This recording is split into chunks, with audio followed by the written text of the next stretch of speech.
Jaime Melo nasceu em Castanhal, no Pará, e foi na sua terra natal que surgiu a paixão pela música eletrônica. Depois de remixar canções internacionais, ele decidiu seguir seu próprio caminho e construir um projeto que unisse musicalidade e arte visual. Há cerca de 4 anos surgiu no cenário pop nacional um nome que se destacou não só pela sonoridade peculiar, mas também pelo visual exótico. As raízes são paraenses e o artista também incluiu no trabalho algumas influências internacionais. O Entre um Café e uma Prosa de hoje recebe Jalu. Muito obrigada por ter aceitado o convite da TV Caatinga. Primeiro eu queria saber de você qual a origem do nome Jalu.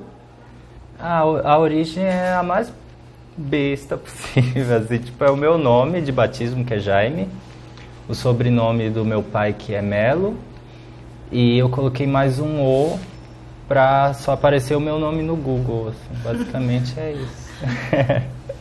E você saiu do Pará, foi para São Paulo com uma proposta de trabalho, de produção musical na periferia paulistana. Então, o que era esse trabalho e quais foram suas primeiras experiências lá em São Paulo? Bem, tudo começou por conta do meu trampo como produtor que já estava engatinhando no Pará. Eu fazia remixes e aí aconteceu aquela velha história, né, do santo de casa que não faz milagre. Tipo, o Sudeste começou a ouvir e falar sobre as minhas coisas.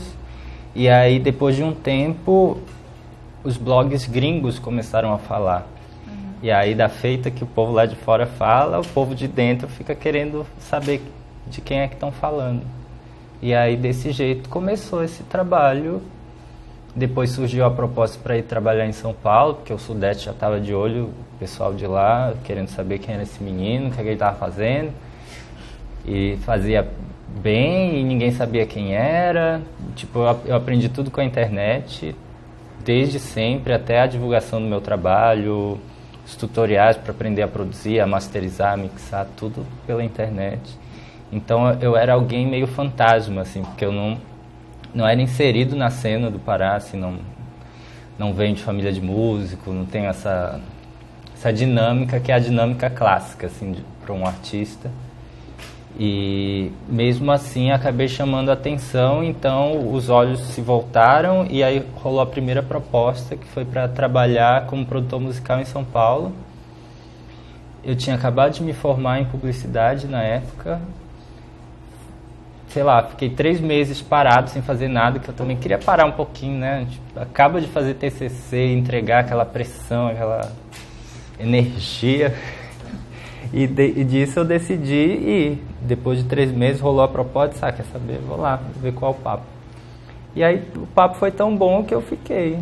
E durante esse tempo de trabalho como produtor, rolou esse laboratório de aprender muita coisa. Sei lá, eu produzia banda de reggae, produzia o pessoal do funk paulista, que basicamente é música eletrônica, que é o meu forte, assim.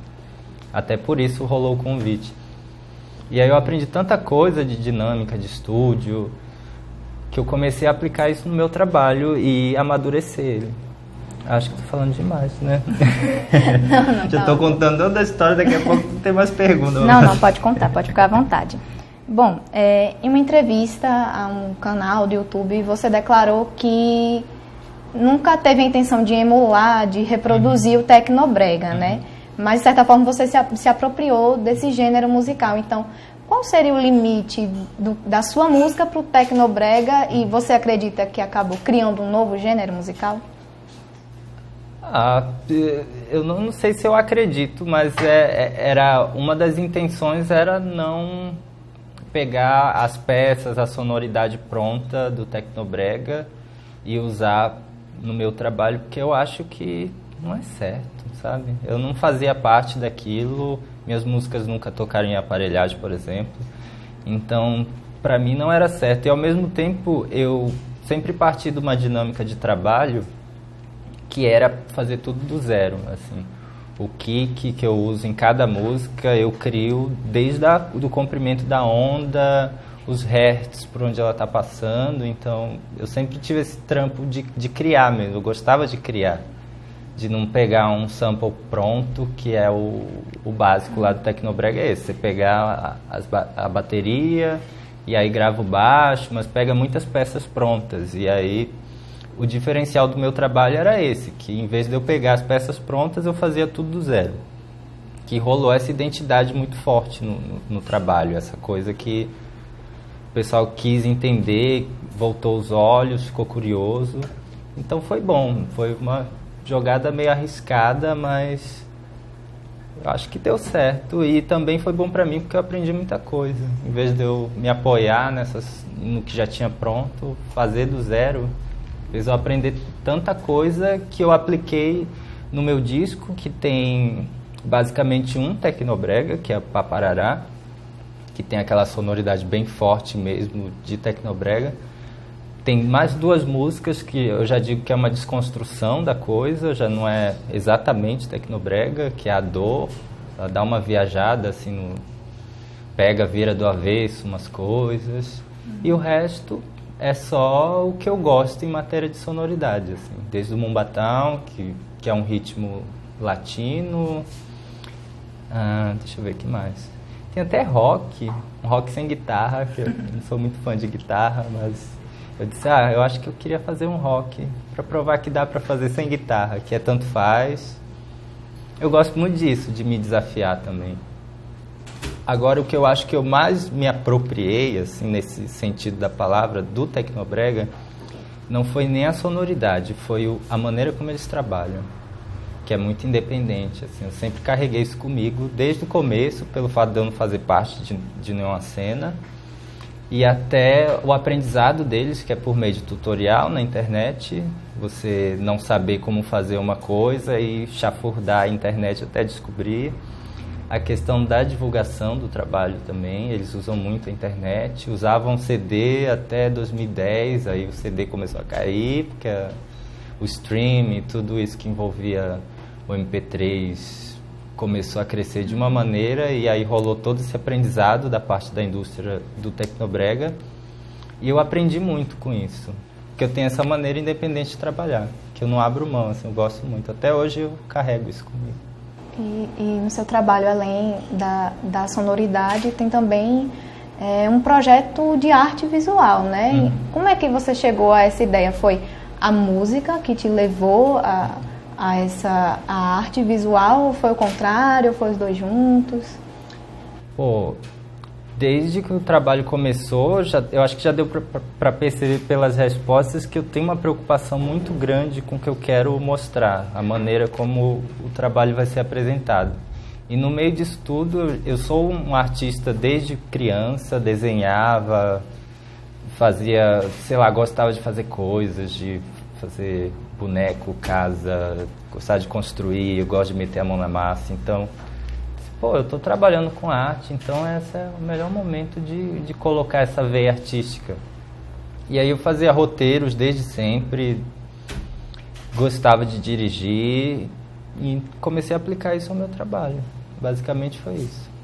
E sempre com uma preocupação muito grande no quesito do que vai ser mostrado, do que vai ser apresentado, a história que vai ser contada, para que tudo faça sentido, para que tudo tenha esse gancho, esse apelo até emocional, porque o disco ele é bem autoral no sentido de pessoal, então eu achava muito errado da minha parte, já que eu sou uma pessoa que consigo fazer essas coisas, deixar na mão de outra, um diretor qualquer pegar um clipe meu para fazer, e aí no final eu olhar o clipe e dizer, poxa, ele não mergulhou naquele universo, ele não pegou aquilo. Talvez chegue um momento que eu confie, assim, eu até quero fazer isso no futuro, mas nesse primeiro trabalho tem essa questão até de provar para mim mesmo, sabe, que eu sou capaz de fazer um disco totalmente visual e cuidando de todas as lacunas, sabe, de todos os processos. Essa questão da direção que você falou tem a ver um pouco com aquilo que você já declarou algumas vezes, de que no início você queria fazer tudo sozinho, e aí com o tempo você acabou incluindo outras pessoas no seu trabalho, aos pouquinhos, e vendo que podia confiar também em outras pessoas. E eu estou nesse processo, tanto é que hoje em dia eu tenho um produtor genial, que é o Vitor Nunes, ele produz os adereços, por exemplo, que tem nas fotografias, aquela coroa de isqueiros. A gente senta, faz o briefing, que a gente chama, que é falar sobre a história que a gente quer contar, o visual que a gente quer adotar, e a partir disso vão surgindo ideias e aí a gente constrói esse visual. E tem o Júnior French, que é um fotógrafo e o Vitor e o Júnior eu conheço desde que eu tenho, 18, 19 anos. Então são pessoas que eu confio de uma maneira assim que, tipo, se eu não gostar do trabalho, eu vou chegar para ele e falar: olha, não tá legal, vamos fazer de novo. E é isso que eu gosto, assim, de ter essa liberdade de poder virar tudo, de poder recriar tudo, se tiver que fazer, sabe? E ainda falando essa questão do visual, você tem traços indígenas. Primeiro, você tem descendência indígena e, segundo, o seu trabalho, de certa forma, se apropria disso para criar a imagem de um índio high-tech, contemporâneo ou algo assim? Pois é, em questão da descendência, todos temos, só que no meu caso, eu acho que é um pouquinho maior porque eu venho do Pará, que é um lugar onde a descendência indígena ainda é muito forte. Se você chegar no Pará, desembarcar lá, você vai ver pessoas com esses traços, assim, é muito mais comum. E a minha bisavó era índia. Assim, o que eu sei de dados bem claros é que a minha bisavó era índia.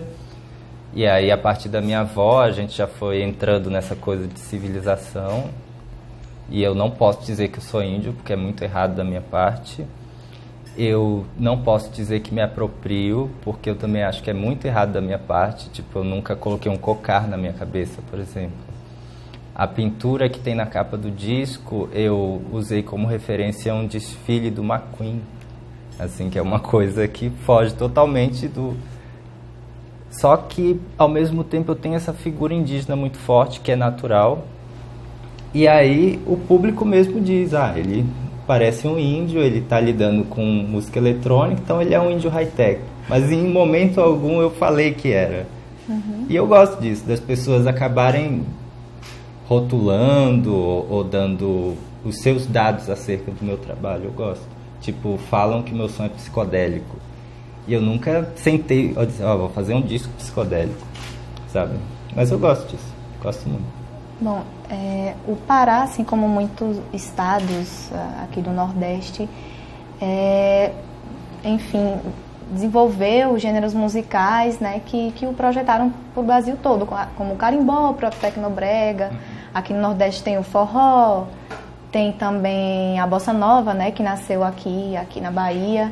Então, além dessa semelhança da criatividade musical, você percebe mais algum ponto em comum entre o povo nordestino e o paraense, por exemplo? Eu acho que o que a gente tem em comum é que a gente tem um regionalismo, uma cultura regional própria bem forte, bem mais forte do que, por exemplo, São Paulo. Qual é a cultura regional de São Paulo? A gente não consegue definir tanto porque a cidade é extremamente metropolitana, recebe todo tipo de culturas e influências, mas porque eu não sei se é esse calor, eu fico me questionando também, mas o Pará e o Nordeste, por exemplo, o Recife, né? Recife e Pará tem uma comunicação muito louca, né? Tipo, eles adoram a música brega que é feita lá, e Pará, e eles ficam nessa importação e exportação de artistas. E como é que o pessoal aqui do Nordeste recebe o seu trabalho? Muito bem, muito bem.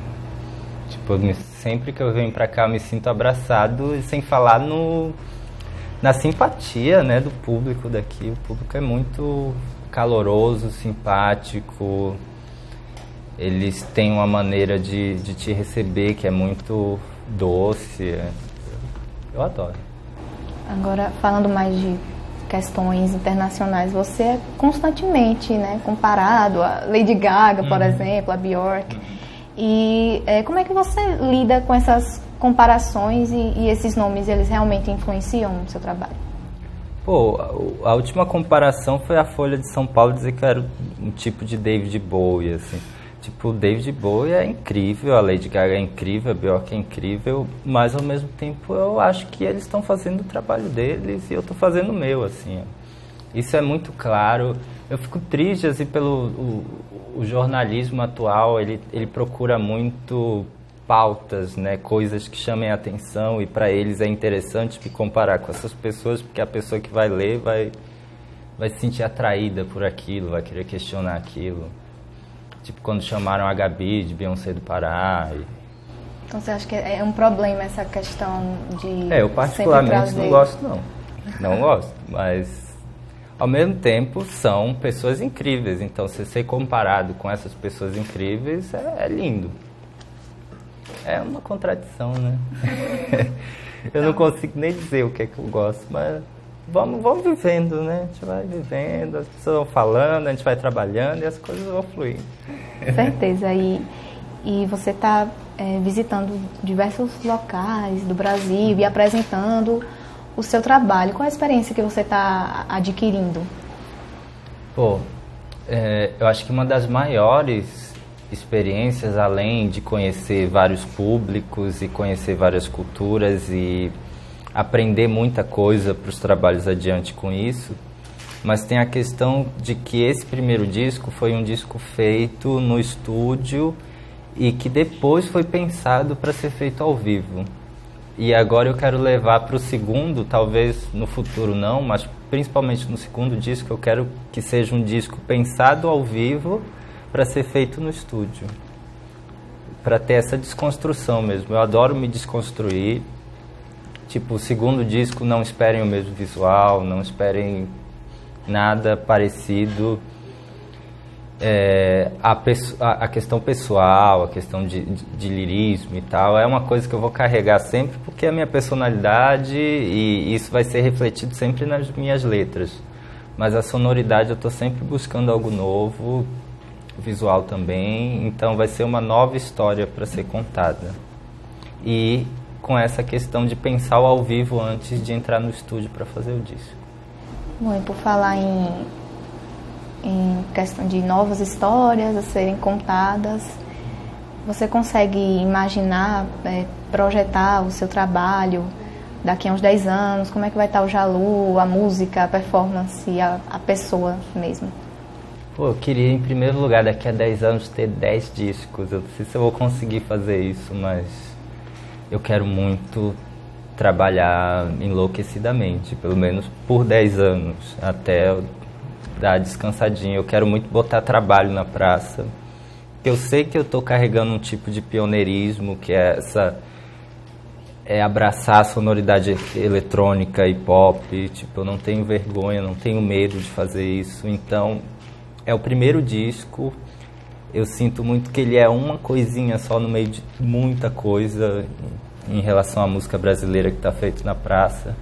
Então, acho que tem que ser fortalecido isso. Para ser fortalecido, eu tenho que trabalhar muito, fazer muita música, muito disco, e acho que é isso. Jalu, muito obrigada por ter aceitado o convite da TV Caatinga. Obrigado. Pois a TV Caatinga deseja ainda mais sucesso na sua carreira, certo? Obrigado.